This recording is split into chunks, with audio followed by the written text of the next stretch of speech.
Might be nice if I flip the camera over. Maybe. Hello, good night. How are you? Sorry, we had a bit of a distraction here. I had my first live injury and I completely pinched my finger. So now I am taking some pain medication. There you go.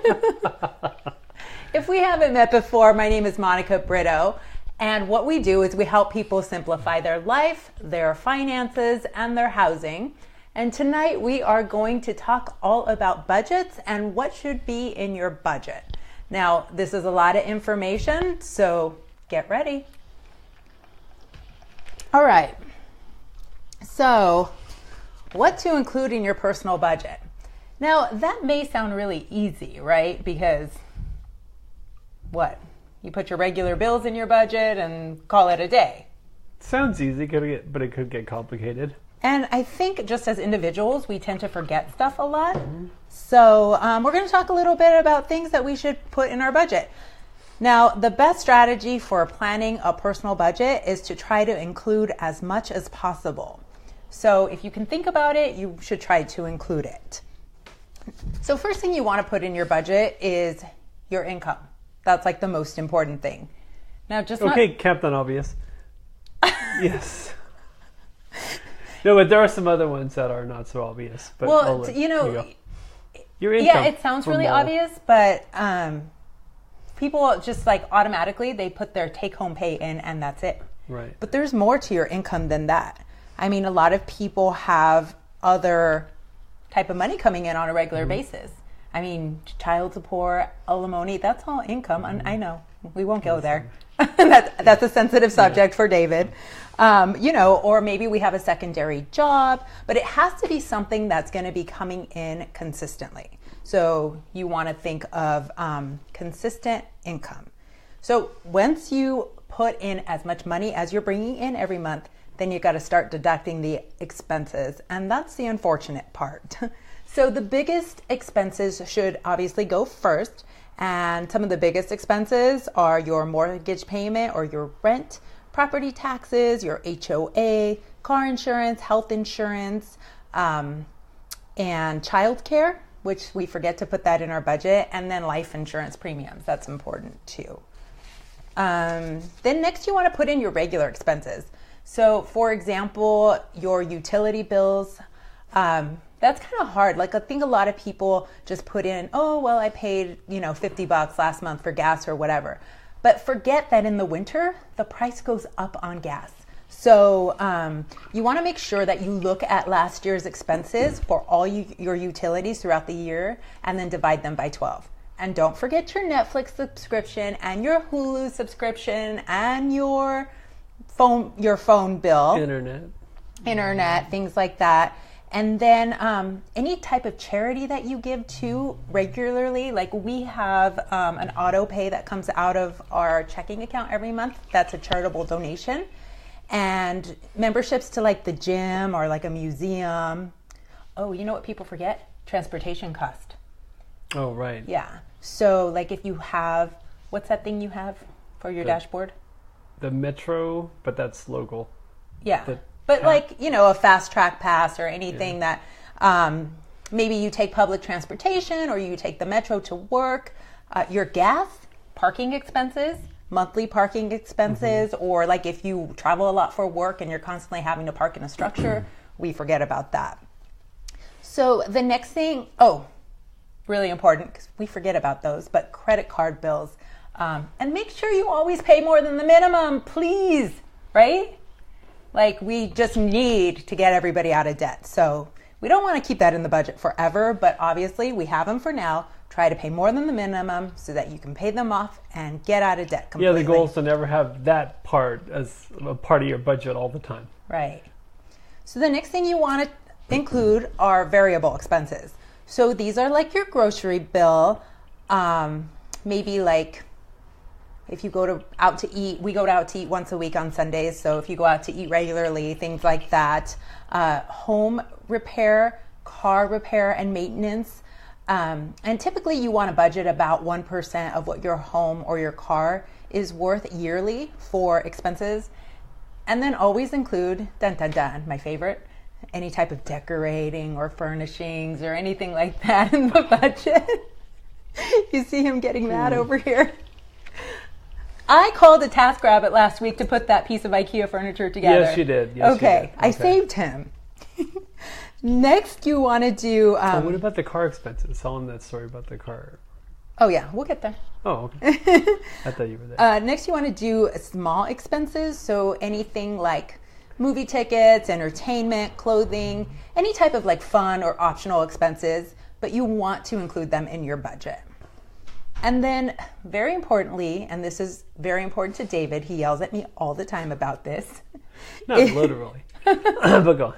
Is retirement plan contributions, other investment accounts, and emergency fund savings. You see how I had to look at the paper to tell you about that? Because my whole life I've been really bad about that. But ever since 10 years ago when I met this fellow, or we've been married almost 11 years this month. Almost? Yeah.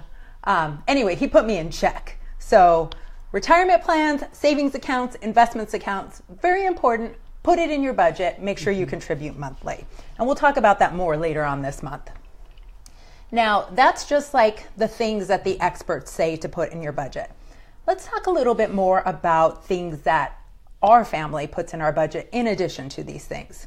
So one, we have a vacation fund that we contribute to every month. What I recommend for this vacation fund is to open a separate account, preferably an online bank where you can't touch it all the time, and put in a fixed amount every month. So at the end of the year, you'll have enough money to go on a nice vacation, maybe a resort by the beach or something like that. So we try to do that because we love traveling. So we try to have just a fund for vacations. The other thing that we have is a car repair fund, as he was talking about earlier.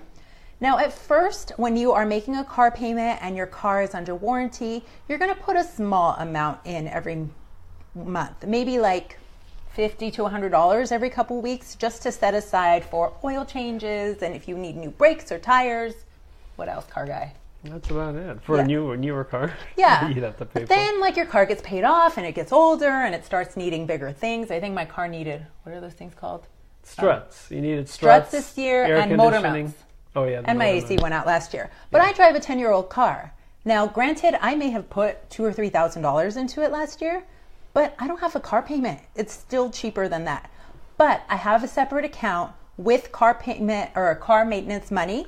So I never ever have to worry about that money. I never, like, if you need like new tires, it's not a problem. Yeah, if it's like an $800 bill, I'm like, oh, okay, I have the money, and I don't stress out, and that doesn't go on a credit card. So we do include that in our budget.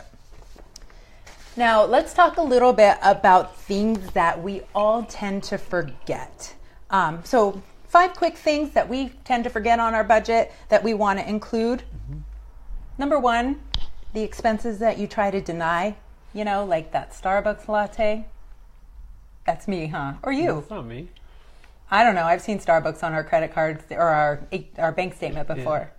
But, you know, we do like to treat I love coffee, so we do like to treat ourselves every once in a while, but we definitely don't make it a daily habit. It's more like a weekly habit, like on the weekend, we're going to go treat ourselves, right? We're not that bad. But anyway, if you're going to do it, even if it's once a week, put it in your budget. The second thing that people tend to forget about is the non-monthly expenses. So these are things that don't come up every month. For example, maybe you have a AAA membership, or an exterminator comes out quarterly, or some certain insurance premiums. You know, you can easily forget about them. They can slip your mind pretty easily. So with that, you want to try to go back last year to your credit card and your bank statements and see what expenses incurred, total them up, divide them by 12, add them into your budget as non-monthly expenses, even though they're having a monthly number. Number 3 are happy occasions that we tend to miss sometimes, like your grandma's 50th anniversary party, or a baby shower or something like that. You want to have a little cushion in your budget just for gift giving, because you know we all have parties, right? Like they all come up. Think about how popular you are and then start adding how much you need to your budget. See, for me, I opt out a lot, huh? I'm I stay away from parties as much as possible. Yeah. But then I sometimes tend you to can't send. miss. But if I can't go, I end up sending a gift. So Yeah. I got to put it in the budget. That's something that I need to work on a little bit. So number 4 are like things that change over time. And I know, like, personally, my mentor, she goes through her budget every 3 months and reevaluates everything. She gets new insurance quotes, calls her cable company, tries to switch things up, try to get as much savings as possible. I think that's a little extreme personally. I don't know if I have time to do it every 3 months. So what do you think? Like once every 6 months, once a year? Well, once a year. Yeah, I think if you do it annually, that's enough. But try to reevaluate your budget every few months to a year just to see where you can save money. And then last but not least are the expenses of the season. So these are like December comes around, it's Christmas time, or you know, during the summer you start back to school shopping for your kids, or let's just say like landscaping costs go up more during the summer or the spring when it rains more, and you want to try to incur those expenses. Now, not so much where we live in California, but I know when we were out in Kentucky, like we had to get our grass cut like every 2 weeks or something. It grew like a weed during the summer because it rained so much. So just keep those kinds of expenses in mind. And then remember to be careful in stores like Target, because when you think you spent $100 on groceries and you're going to put that in your grocery budget, really what you did is spend $40 on groceries and $60 on clothing and entertainment. So you want to be careful with that. If you want to watch the video that I did about that not too long ago, I will post the link below, and we can talk more about how I personally feel about Target and how it's dangerous. So that's what we've got for tonight for the budget. And we did actually come up with something to help you this month, because it's finance month for us, for something to help you start investing on your own. So if you've ever been curious of investing, or how to get even started in investing, or what investing is, we've put together a nice little PDF for you, and I'm going to go ahead and include the link below. Please sign up, you'll get it, and we'll help you get started. And if you ever have any questions about investing, please feel free to reach out to us, or should I say to him? He's my guy. So any final thoughts, David? That's it. That's all you got to say. Oh, one more last thing we need to put in the budget. Oh, yeah. We It's just ran empty. out. We just ran out. So make sure that vodka is always in the budget. Just saying. All right. Well, have a good night. We will see you next Wednesday. Ciao.